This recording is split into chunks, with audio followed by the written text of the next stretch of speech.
Hey there, Susie here. Before we get into today's episode, I want to share this special message with you. Now, my co-host Michelle and I love masterminds. Not only do we belong to masterminds, but we also host a mastermind. We started it almost 8 years ago, and it is the premier mastermind for women business owners who want to grow their business with a specific focus on marketing. Now, this group is usually completely booked out, and very occasionally we open the doors and invite a handful of women in. So if you're growing your business, but you're struggling with feeling overwhelmed, or like you constantly have a split focus when it comes to your marketing, this could be exactly what you're looking for.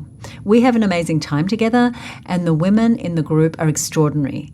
They're great cheerleaders, supporters, advisors, and colleagues for you.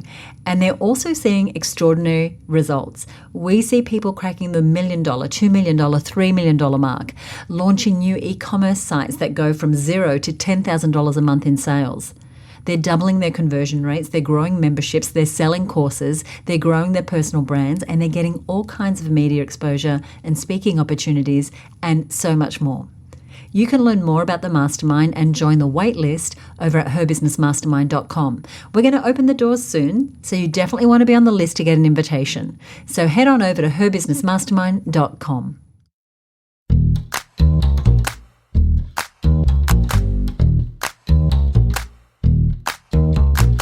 Hi, you're listening to the Content Sells Podcast, the show all about how to create content to attract, convert, and keep your ideal clients. I'm Susie Daphnis, and here with me is my co-host, Michelle Falzon. Hey, Michelle.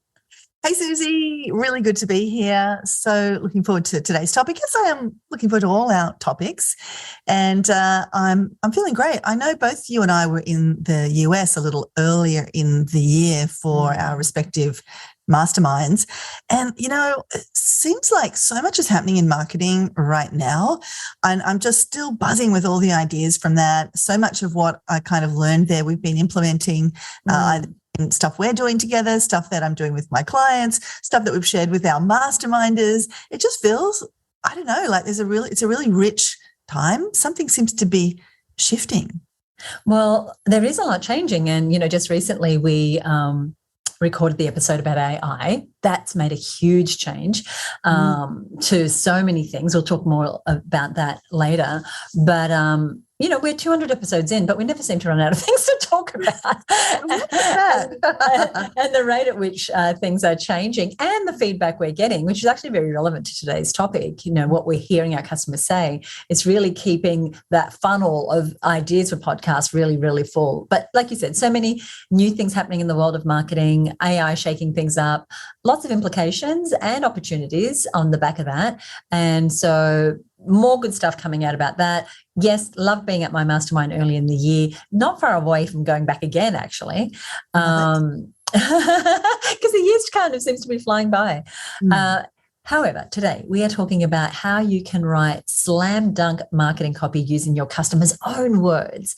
And one of the best ways to do that is to go directly to the source and literally transform your customer words and your customer survey responses and other raw language that you get from your customers, whether that's through interviews or emails, into powerful headlines and bullet points and video scripts and sales pages and the names of webinars and online challenges and courses and ebooks and emails and so much more. Yeah, absolutely. And anyone who has listened to this show for a while will know what big fans both Susie and I are of doing customer surveys and gathering that language that Susie was just referring to, so you can really deeply understand and empathize with your market. And then also using that language in your marketing. So we thought it was high time we did an episode dedicated just to that one slice of taking those responses and putting them into your language, using them in your marketing, all those amazing places that Susie just mentioned. We're going to give you some tips and ideas for doing that. And right out of the gate, we'd like to acknowledge someone who has made a big impact on both of us and on marketing in general when it comes to asking our market for their customer language and then transforming that language into meaningful, high converting, high connection content. And that person is Mr. Ryan Levesque. And and, you know, I know we've both learned such a lot from him. I've been fortunate to work with Ryan as a client of mine for several years, co-creating many of his kind of flagship courses and products. And he's a friend to both of us and to the show. And we've also had Ryan as a guest on the show way back in episode 31. how to use surveys to discover exactly what your customers want.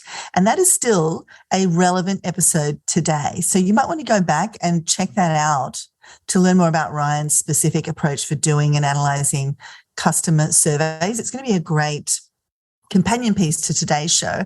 And what Ryan, what he calls these customer surveys in his world is a deep dive survey, or DDS for short. And that is a great episode. And it is, as Michelle said, very, very evergreen. So do highly recommend that you visit that. Nothing like hearing it from the man himself. And we've been doing deep dive surveys inside of Her Business since I learned this methodology from Ryan a number of years ago. And before that, we would use various other approaches to really start to understand our customers' language. And while you'll hear more about the deep dive survey in episode 31, I want to give you a little bit of a catch up if this is a brand new concept for you. So essentially, in your deep dive survey, which you typically make available via a question in an online form or an email that you send to people that links to an online form, one of the questions that you're going to ask in this survey, and this Ryan's methodology is not about these long, laborious surveys that no one wants to answer. It's really about getting in there and getting that really juicy customer language, asking what he calls an SMIQ. An SMIQ is an initialization for single most important question, hence the SMIQ. And that question, the SMIQ question, invites an open-ended response where people can tell you in their own words as much as they want about their biggest challenges and what they are in relation to the specific thing that you want to help them with. So, for example, if you ran a cleaning service for homeowners, your SMIQ might be, when it comes to using paid cleaning services to clean your home, what's your single biggest challenge, frustration, or concern? Or if you're someone who helps small business owners generate leads using Facebook ads, your SMIQ might be, when it comes to generating leads on Facebook, what's the single biggest challenge, frustration, or concern? So you can hear that the questions have a particular structure, and that structure is so, so important. Then you give people a nice big space to write their answer. And those answers are extremely valuable because they give you the language of your customer, the words that they're using, the problems that they're experiencing, not just the words you think will appeal to them or any marketing kind of words, or the problems you think they need solving. So, for example, you might use the word cleaning service when your customers simply say cleaner in the cleaning SMIQ, or you might realize from the Facebook ad SMIQ that your customer doesn't use technical language, but you've been using a lot of technical language and jargon that's alienating them, but it's not just the specific words, it's the bigger ideas, the themes, the deeper understanding of the person you're communicating with, that you can get from this SMIQ. For example, your cleaning business deep dive survey, or DDS, might get a response that goes something like this. My biggest challenge is finding a cleaner who uses natural products. My kids have allergies and we can't use many of the more mainstream cleaning products in our house. Many cleaners say they use all natural products, but it turns out they're still using many of the harmful chemicals we can't have in our home. I'm tearing my hair out finding a cleaner who really does deliver on their all-natural cleaning promise. I don't have time to do this myself, and I'm sick of living in either a chaotic mess or a chemical factory. So juicy. So you can start to see how these kinds of really generous comments, in my opinion, give you incredible insight. So maybe you weren't aware that natural cleaning products were a big concern for your ideal clients, but you might find that a big percentage of your survey responses are talking about this as a particular issue. And you've got some great customer service language right there in that copy about the number of cleaners claiming to use natural products but not really doing it. And this gives you something to speak about in your marketing if you do use natural products and want to make this a selling point in a way for you to really stand out. It's just like precious gold when you start to rewire your thinking along the lines of what we're talking about. And I use that word generous, which I love.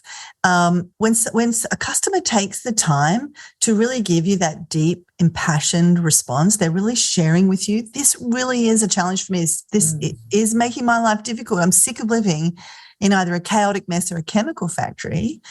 That is absolute gold that you want to really treat as precious, kind of a precious commodity.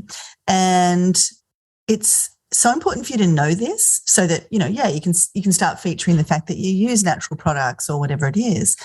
But what we want to do is take that a step further. We want to suggest you take that a step further and that you actually use that kind of language in your content marketing. So it's not just going out and saying, I use natural products, but actually using some of the language that your customer is giving to you. Maybe your kids have allergies and you can't use many of the more mainstream cleaning products in your house. You see, that is copy that's come directly from the survey response. She says, my kids have allergies and we can't use many of the more mainstream cleaning products in our house. You just take that exact phrase and turn it back around to them. And we're going to talk a lot more about that coming up. So we've talked before on the show, we're talking already on this show about the importance of using that customer language in your content, and I'm hoping that's making sense to you conceptually. But how the heck do you actually do it? How do you take content like that great example Susie shared and get it into those emails, social content, sales pages, websites, video scripts, sales conversations, and all the places and spaces that we've been hinting at? Well, we've got a couple of specific ways we want to share with you on this show about how you can do that. We do, and I think you're really going to love this. Step one is what we've kind of just alluded to, and that is, number one, to gather the customer language. So first you want to collate the customer language you already have. So maybe you've done a deep dive survey using Ryan Levesque's method because you're a regular listener and you know about this, or maybe you've conducted other kinds of surveys, or you've recorded customer interviews, which is something that we're really big about and we talk about here on the show, Michelle. Absolutely. And in fact, we have an episode, which we'll put in the show notes for you, about how to conduct those customer interviews. And it's one of the things that we recommend when we're working more closely with members, say, for example, somebody that's joined our mastermind. One of the very first things we get them to do is a bit of a deep dive, a deep interview with 4 or 5 of their ideal customers to really get to immerse themselves in this language, to really capture this language. Be on the lookout. This step number 1, gather customer language. Remember, we were saying this is gold. Be a gold miner. Be set up for gold. Have your gold pan out, put your pan in the river and start sifting. Be on the lookout for that customer language everywhere. So doing the surveys is great. Doing the customer interviews is great. But there might be a whole lot of other stuff you're kind of gathering along the way. So every person that we onboard onto our Marketing Success Mastermind who takes part in our annual Mastermind experience, our 30-day program, is given that action step of recording at least 1, but ideally 5 customer interviews. And there is so much gold to be had from doing that call, that meeting, that recording, getting it transcribed so you can pick up on the exact language someone uses, not just the approximation of it, not just like, well, this is roughly paraphrasing what they said based on our recollection, but actually the exact phrases, the exact turn of phrase that they use, because the power is in the details. We can tend to knock the edges off or pretty something up or make it more correct. And I remember Ryan giving this example in some work that we were doing together where he had a business teaching people how to grow orchids. And he found that his customer language, they would say, oh, I don't seem to be able to take care of my orchid. It just ends up being a stick. Now, the correct term for that stick is the stem of the orchid, but he doesn't go around saying you're just left with the stem of your orchid. He started saying, is this your problem? Do you get a beautiful orchid and then you can't take care of it and it ends up just being a stick? And you see how that is so much more relevant to the language that your audience is using. So that's kind of like going out and grabbing a few big lumps of gold, but then you want to put your pan in the river, as I was saying before, and be looking for all the places and spaces you can gather that customer language. Yeah, I love that example because we can think that we are clever marketers and we start to use more proper language because it sounds a little colloquial, but this is really speaking the customer's language. So you definitely want to gather all those answers. And another place you might have been collecting information is if you have a Facebook group and you're asking a question when people join the group. The question that we ask for our Her Business free community is a question very much like that. It's something like, and I don't remember the exact words, when it comes to growing your ideal business, what is the biggest challenge, problem, or frustration? And we've been collecting those. There's over 5,000 members in that group now. So you can go back and you can gather that information and start to look at what is it that people are saying. Or you can look at the emails you're getting to your customer service desk or help desk if you have one of those. What is it exactly that is the language of your customer. Another place to get this data is in responses in chat. If you're running webinars or Facebook Lives and people are putting chat comments, what are they really saying? When you ask specific questions, are you getting some juicy customer language on important topics relevant to the product or service you provide that you can mine from those conversations? We always like to, when we do a webinar, download the chat to capture the nuances of that language, because it happens right there in real time, and people are actually, it's user generated, so it's their actual words. And it's likely you already have a bunch of customer language just sitting around that you could group together for review and test out some of the strategies we're giving you on the show today, or go ahead and consider doing a survey or some sort of customer interviews to get the ball rolling, to really start getting that language for yourself. I love what you said about downloading the chat. And I think, sometimes if you don't have time for a customer survey, you don't have time for, doing the interviews, just getting on a live chat with your audience and asking them some questions and asking them to interact with your chat can very often give you some really good raw language just to get the ball rolling for you. And Susie, we were talking before about the episode that actually has all the tips on client interviews. And I've got that episode number here for anybody that's thinking, I want to go and check that out. It will be in the show notes as well. It's episode 67, Client Avatar Interviews, Why You Need Them and How to Do Them. And it also comes with a special gift, which is a Client Avatar Interview Guide. And this is a free download you can get when you head over to episode 67 in the Content Sells podcast over on the Her Business site. And it's a summary of the key tips we cover on the episode, plus a few more that weren't even in the show, along with a full list of suggested questions you can ask during that interview, or that you can use as inspiration to kind of craft your own questions as a jumping off place to kind of think about what you're going to ask your interview subjects. And this is absolute gold. It's basically a step-by-step guide if you're thinking of doing customer interviews. So good. And that is one of the resources we often are asked about and give out inside of the Her Business community. So when it comes to client interviews, we've got you covered. We're going to put a link to that guide inside of our show notes, and I'll give you the show notes details a little later on. And we highly recommend Ryan's DDS process, which you can learn more about from episode 31, which we mentioned earlier. And we'll also put the link to that inside of our show notes. And once again, I'll give you the link to the show notes a little later in today's episode. Okay, so that's our first sort of tip, which is firstly, gather the customer language, respect the customer language, treat it like the gold that it is. Now, let's assume that you've got some of that language that you've put together from surveys, interviews that you've gathered through other sources like Facebook groups or other places and spaces. The second thing that you want to do is to focus. Now, let's imagine all that information's in a spreadsheet, and Susie does something really smart. She mentioned those Facebook surveys when somebody joins her group. She has a process in place where somebody is on her team, or is that automated, where it goes into a spreadsheet? No, someone on our team does it. There may be automated ways now, but when we first started, that wasn't available. So we've just stuck to that system. They're in a spreadsheet. Yeah. And how easy is that? You just grab the response, paste it into a spreadsheet. Now you're basically every day building this enormous, vault of great information. And that's what we mean about respecting and appreciating the data.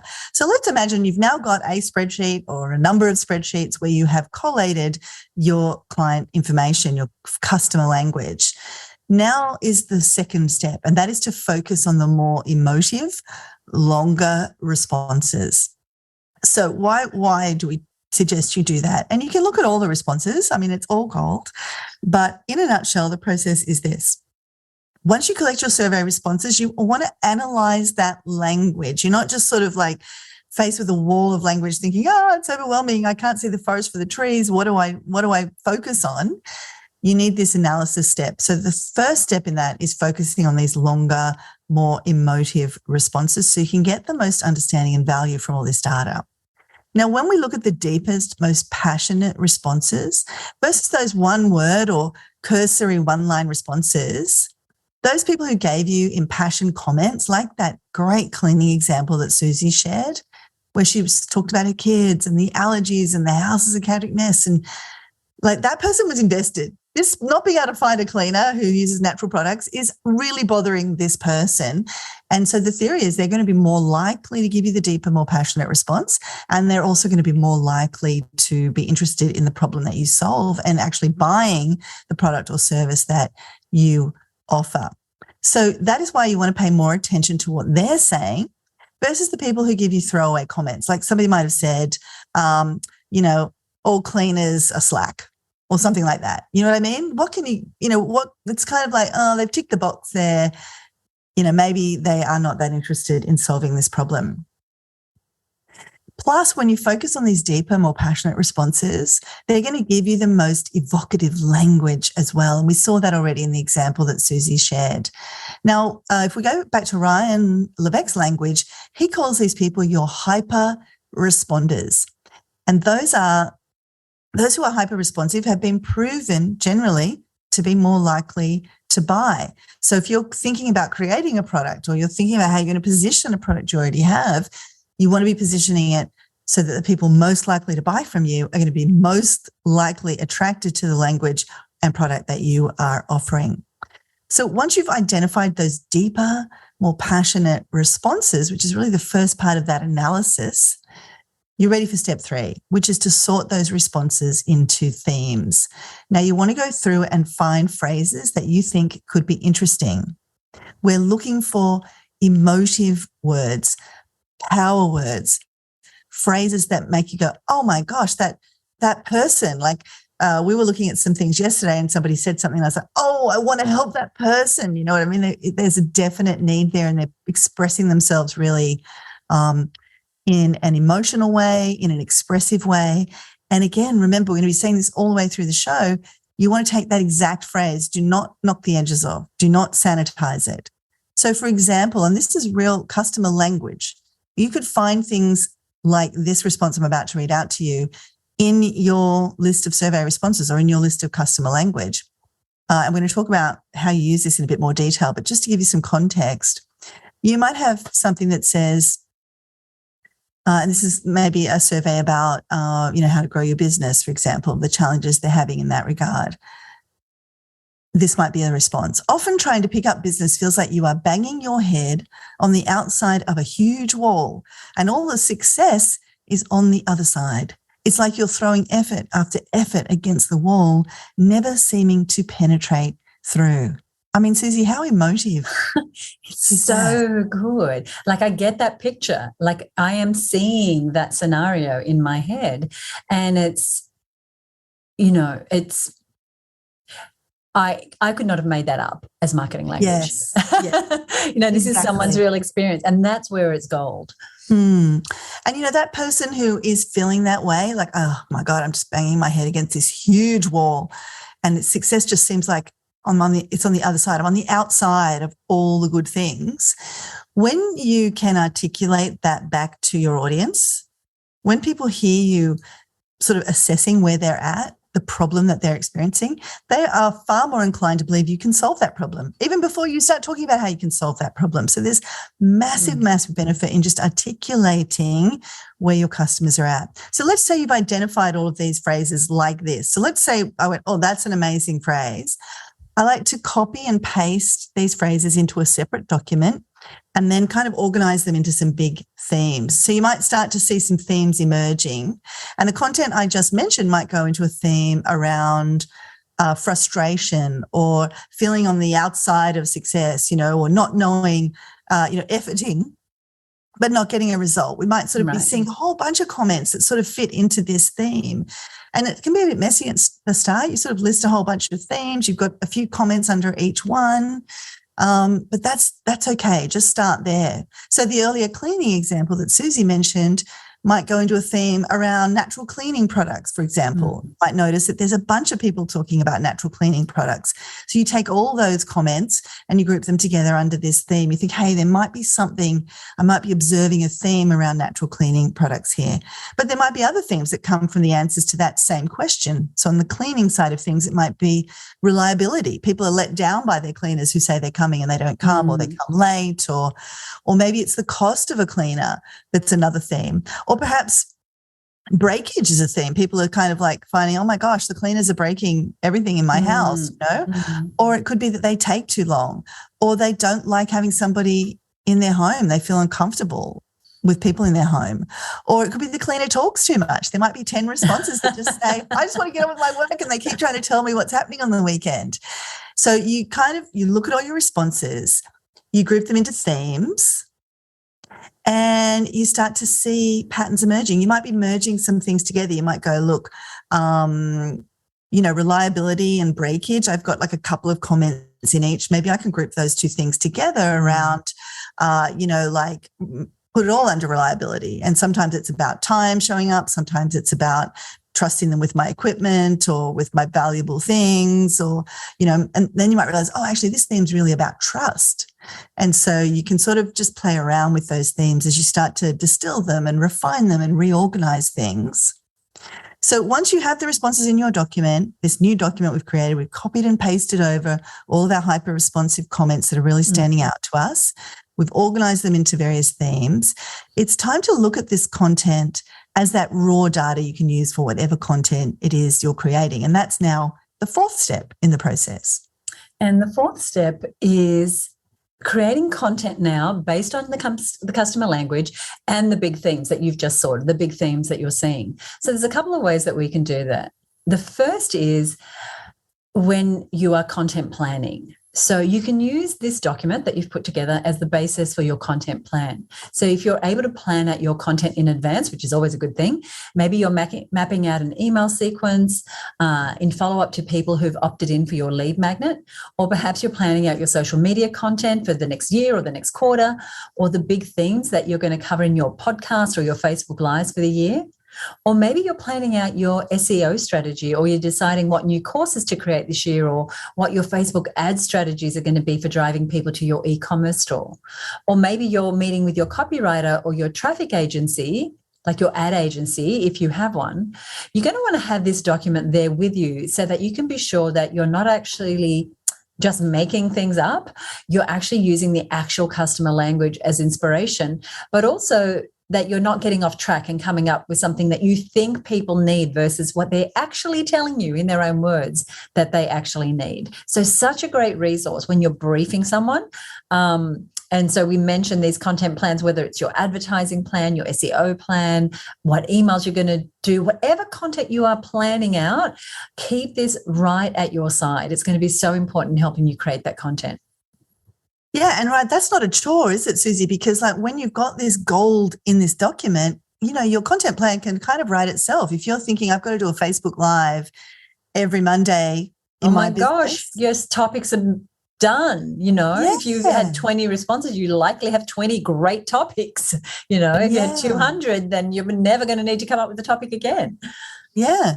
So let me ask you this. Would you rather just be like thinking out of your own brain, like, oh, what are my ideas, or would you rather be gathering this language that your customers are going to love even more than what's coming out of your own head, and having it all laid out on a silver platter for you when you've got to go and do this sort of forward planning work? So I love that idea, Susie, of using it as the way to create a bunch of content, whether it's an email sequence, whether it's your content plan, as you said. So that's one way to use this document. Another way to use this document is for specific campaigns. So not only would you be planning out your year's worth of podcast episodes or whatever it might be, but you might actually think, right, we're doing a launch. We're launching our online course, or we are about to create a new promotion for this new product we're releasing in our store, or I've got this service that I've offered to my community and I'm feeling like it really needs a bit of a refurb in the way I'm communicating about it. It's just not getting the results with my email marketing or my ads or whatever that I want. I'm going to go and think about revamping this campaign, or I'm going to go about creating this new campaign. In that instance, one of the first thoughts needs to be, do I already have customer language on this? Have I already analyzed their language? Like, can I dip into this golden storehouse of content that I already have? And if not, I need to go and do a survey of some kind, or I need to go and interview. You need to go and revisit step one, go and gather that customer language. So if you've got a product you've been using a lot and you've gathered a lot of customer language, then you might just be able to go and grab that now and think about it for this specific campaign. But we will often do a deep dive survey right before launching a specific campaign for that very point, to gather that customer language. And so, for example, Susie, you're in the process right now of launching a campaign for her business, which is around business breakthroughs. And you did exactly that. You went and created a deep dive survey asking women business owners for their biggest challenge when it comes to having a business breakthrough. And it gave you a ton of great responses, and you were able to sort the themes, focusing on those deeper, more hyper responsive answers. So you kind of, you're up to this point in the process. Tell us what happens next. Well, I think it's really important. I know for me, certainly, anytime I'm going into a new campaign, it's a little bit of a blank page. And what the deep dive survey does is it starts to put in place the foundations of what might be a great idea in my head for a campaign to what it is that's really going to be meaningful for the ideal client. And on this show, we talk a lot about the ideal client and always putting them first. And this is just another level of that. So it's a really great way for us to ensure that our messaging is really aligned with the pain points that our audience is experiencing, and that we're using their language and not ours. And something that I've heard Ryan Levesque say that I completely agree with, and I know we've shared this with our mastermind members, is that your message should come from your market, not your mind. I'm going to say that again because I love it. Your message should come from your market, not your mind. And so, yeah, absolutely, as you said, Michelle, and it's not just marketing campaigns. Even when, like right now, we're developing a new online hub for our members where they can get access to all the membership perks and resources. And we wanted to, and this is a way that we're going to be able to serve them even better, but we asked them what their biggest frustrations were with the current system we had, so that then as we're positioning the new system, one, we're handling all the objections in the development of what we're doing, but also we can use their language to say, hey, you told us this is how you were feeling and this is what we've done about it. And it's just a really great connection point. And I don't like a blank page. Intimidating. I do not like a blank page. And so just yesterday, Michelle and I had an experience where I was a little bit stuck on reviewing the deep dive survey responses because I just hadn't spent the time with the raw data. And so Michelle and I got on a Zoom call and we were reviewing the responses. And it immediately sparked ideas for what the sales page headline was going to be, what the subheading was going to be, what some of the bullet points were going to be, the core language, even to how the actual program might be structured and the elements of the program, the modules delivered based on what people were saying. And it was just, such time really well spent, but we had that core content to start with. Yeah. Yeah, it is so inspiring, and just practice this. Set yourself up for success with that core customer language, as we said. Organize it into themes. Now what we want to do is join the dots for you a little more on how you go from kind of having those survey results sorted into themes to turning it into actual usable copy, whether it's for your new hub, like Susie's about to release the new hub, or it's the new campaign Susie's working on, whether it is even something that you're going to be using in your podcast episodes and your content planning. How do you turn this language into actual usable copy? And one of the most useful things you can do, and I would recommend you did this even if you were not going to use the copy, because it's just going through this process sort of bakes into your being what your clients are feeling, what their issues are, where they're really and truly at a much deeper level than before. But one of the most useful things you can do is go through all the statements you've organized into themes and transform them into individual lines of copy. So think of this copy as individual building blocks that you can use later. So they could be used in a headline. They could be used as one bullet in a list of bullet points. They could be used as the starting point for a paragraph, the headline of a blog, inspiration for a product name, inspiration for a bonus. Susie just mentioned there, she got really clear on the objections that people had that she's going to need to overcome. Knowing what those objections are helps you to figure out how am I going to solve those objections. And a great way to solve an objection, as we've shared on other shows, is to release a bonus that deals with that objection. So, the great kind of classic example is Jeff Walker, yes, who has the product launch formula. He teaches people how to launch a product. Now, the big objection that he faces is, well, great, I can make the product, but I don't have an email list to launch the product to. So guess what his bonus is? How to create an email list. And there is that objection kind of neutralized. So these individual building blocks of copy is where you want to go next. So let's look at how you would transform the raw data into these copy building blocks. So, for example, in that recent deep dive survey that Susie ran, asking women business owners to share their biggest challenge, problem, or frustration when it comes to having a business breakthrough, one of the responses had this deep, passionate, hyper-responsive comment. And I've read a little piece of it to you already, but I want to read the whole thing. I think I am missing relationship skills. Often trying to pick up business feels like you are banging your head on the outside of a huge wall and all the success is on the other side. It's like you are throwing effort after effort against the wall, never seeming to penetrate through. This makes me wonder if I should chuck it all in and go and get a real job. And then it makes me wonder if I'm doing all the right things. So I go into these rounds of gaslighting myself. In these discouraging roller coaster moments, it would be so awesome to have a champion to be able to give me a hand up. Herein lies the rub. I've spent so much of my life being fiercely independent and doing things on my own. I think I'm actually rather crap at learning how to build my champion relationships. And because I'm rubbish at it, I leave it until the last moment. And then I'm exhausted. And then I think I shouldn't do it until I have more energy. So I procrastinate more. What a mess. I'm guessing that at its nub, this is all about mindset and confidence.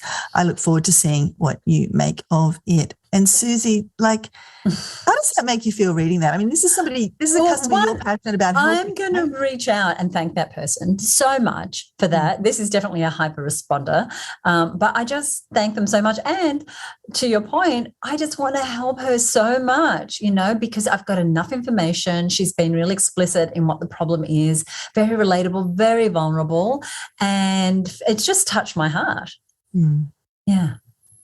And, you could just say, well, if you feel like you've been banging your head against the wall, like we could think, well, we've ticked that box. We've addressed that customer by saying something like that. But there is so much gold in here. Let's dig into this a little bit more, because remember, you don't want to sanitize this language.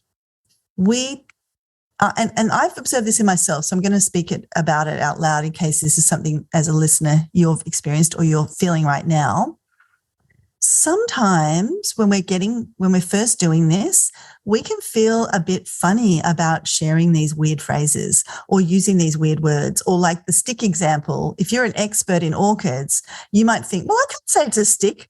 They won't think I know what I'm talking about because it's technically a stem. You know what I mean? We can play all these games on ourselves around this language, but just you want to use the language as closely as you can in its raw form, because it is going to stand out. It is going to make people feel uncomfortable. It is going to rock the boat. It is going to stop people in their tracks. And guess what? That is what you want. You do not want the marketing blah, blah, sanitized language that everybody else is saying, like, let us help you take your business to the next level. I mean, she's just shaking her head. She's like, oh my gosh. It's one of those phrases like, what? You just said nothing. It's like, nothing. I want to help you live your best life. Nothing. You said nothing. Exactly. So remember, you do not, I'm going to say it one more time, you do not want to sanitize this language. So when I look at this phrase that we just read out, I see many, many ideas and specific little sections of this that could be used. And remember, we're looking to create these little building blocks of copy that can be used in all these different ways. So let's look at this piece of copy that we called out earlier. Often trying to pick up business feels like you are banging your head on the outside of a huge wall and all the success is on the other side. So this could be used in a headline. Now let's just look at this customer language and how little we've sanitized it. How to pick up business and work with your ideal customers, even if you've been feeling like you're banging your head on the outside of a huge wall and all the success is on the other side. We didn't sanitize that. We've used it almost verbatim. We've just found a way to fit it into a headline format. Or it could be a bullet point. So, for example, if you're talking about your product or service, you could say, this program is for you if picking up business feels like you're banging your head on the outside of a huge wall and all the success is on the other side. It's like you don't have to do a lot to it. Well, what you do need to do is start thinking this way, right? Because a lot of that is the way that we approach the raw data that we have. And so Michelle's literally picked up the copy and made very, very few tweaks. She's put it into a sentence form that suits the purpose, either for a bullet point or a headline, but she's maintained all that juicy gold of the actual words that were said. So notice that language is hardly being changed at all. And even though you might be tempted to change the words, feels like you're banging your head on the outside of a huge wall, which is kind of an unusual statement, to saying something like feels like you're banging your head against the wall, which is a far more common phrase. That would be what Michelle was saying. That would be knocking the edges off the language. And the richness and the effectiveness of this language is using it as closely as you can to the original. Even if you feel like, oh, that's a bit clunky. And in our conversation yesterday, Michelle, there were a couple of things that I went, oh, that kind of sounds clunky. And you very rightly reminded me, it's like, yeah, but that's kind of the gold in it, in that it's not everyday language. Or, you might think, oh, that's not exactly how I would say it. But it's not about how we would say it. Right? That's the whole point. You want to be communicating in the language that your audience is using. And to Michelle's point earlier, where we can be our own worst enemy when we are the expert, we can become so proficient at our messaging that we become disconnected from how people are actually talking about things. And we're calling them orchid stems where the client is calling them a stick. So good. You make such a great point because everyone listening is an expert in their space, and, they've been doing it for months, years, decades, whatever the time frame is. They think about it all the time. They've perhaps even got qualifications in this space. They've got a lot of experience, wealth of knowledge. Awesome. However, our customers are right back at the beginning. They've got the problem that you know how to solve, or that you've solved for yourself or for others many times over, but they haven't solved it. They're still at the beginning. They're on the other side of this wall. They're feeling on the outside, not the inside. And so when you can remember that and deeply empathize with that and use their language, not your own highfalutin language, even if, you've got jargon and you want to prove your expertise and all of those things, just trust us that the way you can prove your expertise, the way you can get their attention, the way you can connect with them, the way you will get them following you to the ends of the earth is simply to articulate what they're experiencing right now, to show you can meet them exactly where they are right now. And the magical part of that is when you do that, and I said this earlier, but I just don't think we can say it enough, when you can articulate somebody's problem and show that you know where they are far more inclined, almost automatically inclined, to believe you can solve the problem. If you go to the doctor's surgery and you say, I've got this weird pain in my shoulder, and the doctor does a bit of examination and says, oh, it looks like it's your rotator cuff and I can see this and this and this. Well, you go, right, they understand what's wrong with me. Now, let me put myself in your hands to solve that problem. You know what the problem is. I'm going to assume you know how to solve the problem.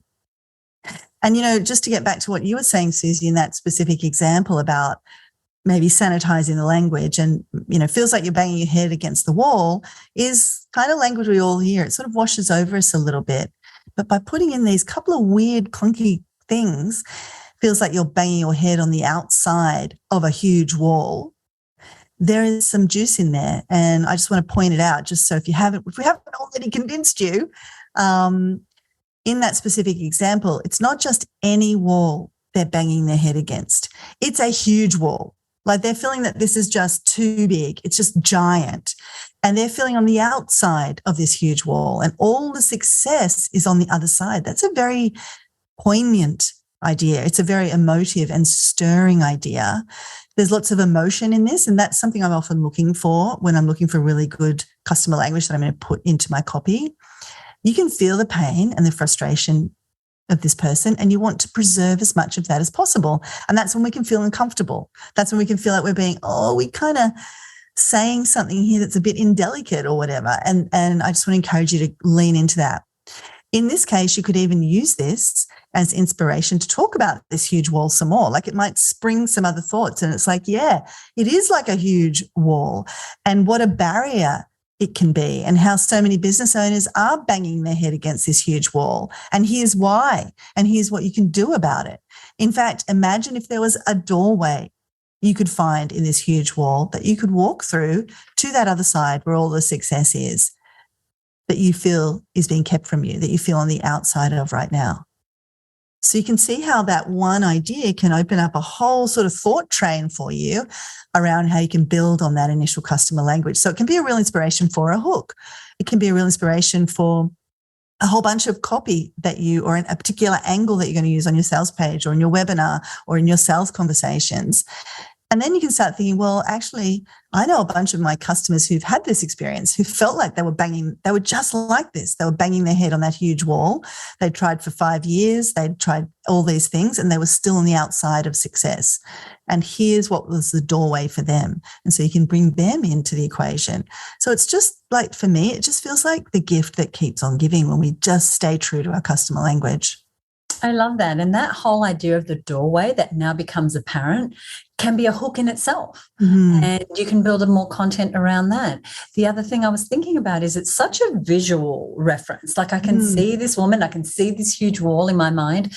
I can see that the success is on the other side. And I was thinking, even as graphics, like imagine a graphic that you could introduce to your marketing that had this idea or a video, or you can just start to explore it. And I'm getting goosebumps. I don't know why. That means you're on track. It's so rich. Yeah, that's tears and goosebumps for me means I'm on track. I love it.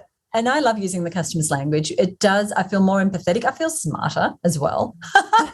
And like I'm listening and confident that my message is actually going to land, and that confidence helps me to communicate more effectively. And so once I've done this data gathering and I'm starting to build emails and I'm building scripts for lives, I know that I'm not just going off the top of my head. I know that it is going to give real value, and that someone is there going to be listening who feels like they have that huge wall there, who's been looking for a doorway and couldn't find it, who knew that success was on the other side. And here I am now using those exact same words and then offering a solution. And so I feel confident, or more confident sharing the language when I'm using sharing the message when I'm using their language.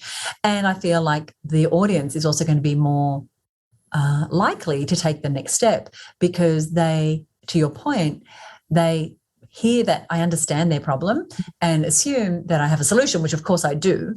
And that's an important point as well, of course. It's a real virtuous cycle. And speaking of goosebumps, I just got goosebumps there when you went into sort of that little bit of copy speak there about the doorway, and they knew success was on the other side. Like, I think there's something definitely in that. Watch out, people. You'll start to see this copy appearing. coming to a cinema near you very soon. Yes, exactly. But it's what happens. It gets in your head, and you really do start to be getting your message from your market, not your own mind. And, we've kind of we've gone deep on this one phrase, but the idea is you're going to be doing that for all of this amazing language that you've collected and sorted into themes. So not only are you speaking about the big themes, like, for example, that cleaning example where we said, it's cost, it's breakage, they're talking too much. Like, you want to know those big themes so you can kind of rattle them off. You can speak to them in different ways, but then you want these individual phrases and you want them baked in.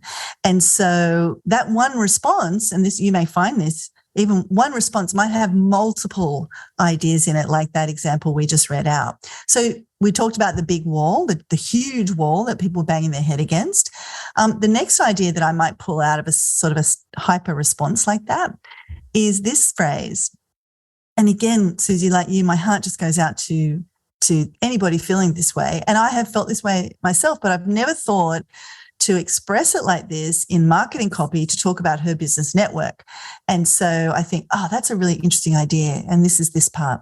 It makes me wonder if I'm doing all the right things. Mm-hmm. Now, even that in itself, you could break that down as like, okay, that's an inspiration for a Facebook Live. That's an inspiration for an email. Hey, do you ever wonder if you're doing all the right things? But this person goes on to say, so I go into these rounds of gaslighting myself in these discouraging roller coaster moments. Again, you said about a tangible kind of physical visual, that discouraging roller coaster. Susie and I were talking about it yesterday because we were digging deep into this content. It was like, hey, far out. Roller coasters are meant to be exciting and wonderful. Imagine being on a discouraging roller coaster. You're getting thrown around, you're getting all the highs and lows, but it's just knocking the wind out of you. It's not exhilarating you at all. And there's something really juicy and deep in that kind of idea. But the thing that I really looked at, I was like, this idea of gaslighting ourselves. Like, Who's talking about gaslighting themselves about as business owners? I haven't seen that anywhere, I don't think. So that's a really interesting idea that you can be new and coming at this in a way that perhaps others aren't speaking about it. So it could be used as a topic for a blog post. For example, here's how you might take that raw customer language and use it in content that you start sharing out to the world. You could have a headline for your blog post. Are you gaslighting yourself? Then like a subheading, why wondering if you're doing all the right things can lead to burnout, overwhelm, and discouragement for business owners. And 3 things you can do today to get off that discouraging roller coaster. Then you can share 3 great tips to deal with this challenge. So you can see how I've taken a bit of license there. I've talked about burnout, overwhelm, and discouragement, but we know there's some of the big themes from the deep dive survey responses. So we can add some of that in, but there's a lot of raw customer language in there. I feel like I'm gaslighting myself. I'm wondering if I'm doing all the right things. I'm on this discouraging roller coaster. Mm-hmm. Now I'm using it as like, okay, well, let me share 3 ways to get out of that, 3 tips to deal with this challenge. Boom, boom, boom. This could be a blog post, a Facebook Live, an email. See how that's super engaging? It is not marketing blah blah. It is something that somebody's going to go, I've gaslighted myself. I'm always second guessing myself. I love it. I love it. I love it. And I can see how this can help you think about those 3 tips to solve for this specific problem, which again, making your content more relevant to the audience when you're doing that, rather than just writing about whatever comes to mind. And I mentioned earlier how much I dislike the blank page. And it's when I dislike it is when I don't have these ideas at the ready. When you really grasp this idea, you can really start to see how you can string together a bunch of your customer language. So it's not just one idea here or there, but that majority of what you're saying is in the exact language and style of your ideal client. And so you might have 2 responses that are similar theme that you then compound to create this more detailed piece of content. The other thing I want to say is that it does take discipline, and it can feel like it's a little more time up front to run the survey and analyze the results. Well, all you want to do is put that landing page up and have people start to buy. Got it. But it's never failed us taking the time to do this work in advance. And one of our most popular recent episodes is the one about runway. And so we build in running the deep dive survey at least a month out from when we really start to dive into our marketing, to give ourselves time to devise the question, to promote the DDS, to gather the responses, to mine the data before we start to do things like put together landing pages, which for us, this is the stage we're up to now. But that deep dive survey, that's 3 or 4 weeks ago. And so the gains are going to be huge for you. You can create all sorts of content then very quickly, and you can tap into your creativity and create better high converting content because you've got these jewels to work with. Yeah, absolutely. So you want to do this process for all the various comments, all the various responses inside all the various themes, simply kind of pulling out the gold, finessing it into little actual like copy building blocks. And now you've really got a bank of copy that you can use for bullet points, headlines, plus ideas for blog post videos, etc. And so Susie was saying how you might use multiple responses. You can imagine like a list of bullets, this is for you if you feel like you're gaslighting yourself and second guessing yourself. This is for you if you feel like you're banging your head against a huge brick wall and success is on the other side. This is for you if you're, if I just look at some of this language here, you're wondering you're doing all the right things. This is for you if business feels like a discouraging roller coaster. So you can see how you can kind of stack that content.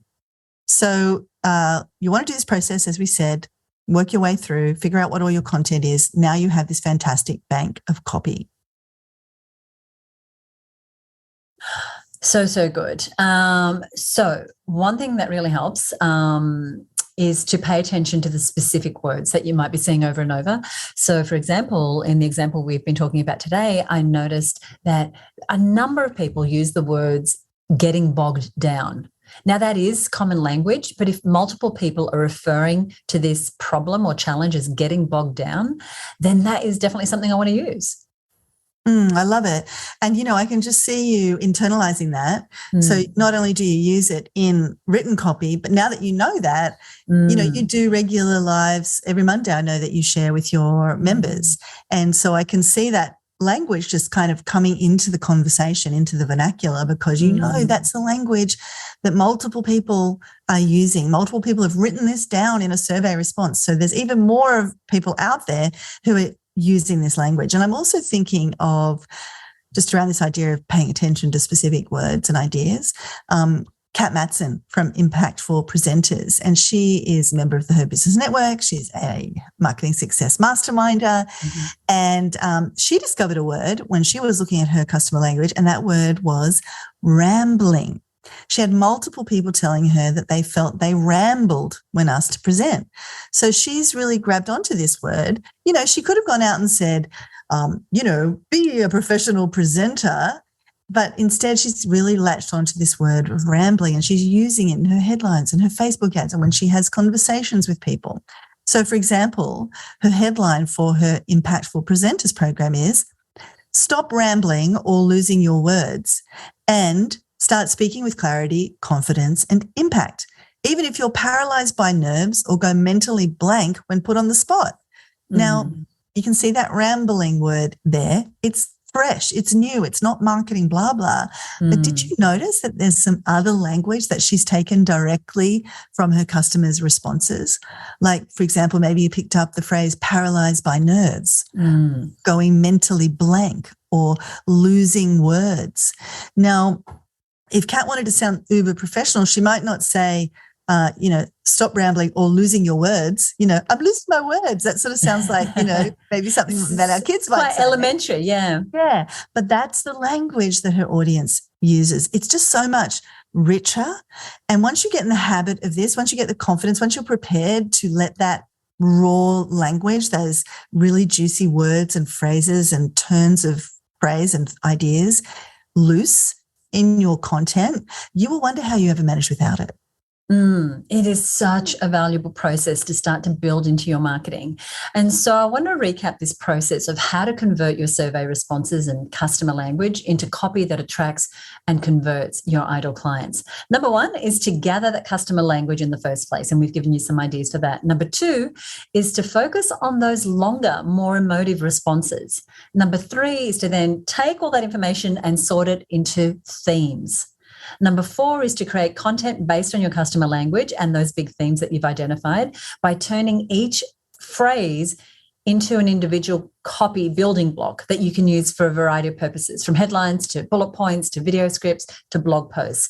And the final strategy, number five, was to draw on that document for all the various content that you're going to be creating for your campaign, or to use it to plan out your year's worth of content. If this has been helpful for you, we would love it if you would give us a rating or a review on Apple Podcasts. We love to share these tips with business owners. And when you leave a rating or a review, it helps more listeners find us. And we want to help as many women as possible. We already have over 100 5-star reviews for the show, thanks to our listeners. So if you did enjoy today's episode, we'd love it if you too would leave us a rating or review. Michelle, what do we have coming up in the next episode? We have got an episode coming up about membership retention strategies. So maybe you've got something in your business right now that offers you recurring revenue. Maybe you have a membership, maybe you have like a retainer arrangement or an agreement with clients where they're paying you every month for some sort of service or product delivery. How do you ensure that that recurring revenue isn't a leaky bucket? Well, the key obviously, is to retain as many people as possible from month to month and year to year. And both Susie and I have got a long history with memberships and with recurring revenue. And in this next episode, we're sharing our top retention strategies. And it is one of the most powerful things that you can focus on in your business if you have recurring revenue, because a few changes, and we're going to be showing what those changes are, can make a big difference to how many people stay versus how many people leave. And we all know it costs way less to keep a customer than it does to acquire a new one. And, even if you don't have a membership, even if you don't have a recurring revenue in your business right now, there's going to be lots in this episode that you'll be able to use in other parts of your business as well. Now, we promised you several resources that we mentioned in today's episode. And so I want to give you the details of where you can find those, and that includes some of our fabulous previous episodes. But before we do that, I do want to give a shout out to Michelle Pritchard of Align Business Consulting, who is one of our Her Business members. And she listened to quite an old episode now, but still one, it's a cracker. It's one we keep recommending. And it is the one about how to craft offers that sell. And she said this podcast is gold. Thank you. I now have clarity on what to put in my proposal. All the examples you use in this chat are just fantastic. I have everything but a name. And then, of course, we referred her to our What's in a Name podcast episode, which helped her with that. So, Michelle, thank you so much. Now, where do you get your resources? We've put them over on the Her Business website at herbusiness.com/surveys into copy. That's all one word, herbusiness.com/surveys into copy. Now, Michelle, anything you want to say before we go? I just want to encourage anyone who's listening to just dip your toes in the water. If you are looking at all this and going, oh, I'm not sure I want to do that whole thing. Look, if you've just got a bit of customer language lying around, just find one response, just one. Turn it into one small piece of copy. And I guarantee it's you'll love it so much, then you'll want to do it again and again and again, and you'll get some energy around it, some momentum around it, and you'll start seeing results as well. So even if you're just starting with one piece of customer feedback, one piece of raw language in one place, that's a really good space to start. Thank you. If you don't already subscribe to the show, go ahead and hit that subscribe button wherever you're listening so that you can catch the next episode, which is out 2 weeks from the release date of this one. We'll see you next time right here on the Content Sells podcast. Thank you so much for listening.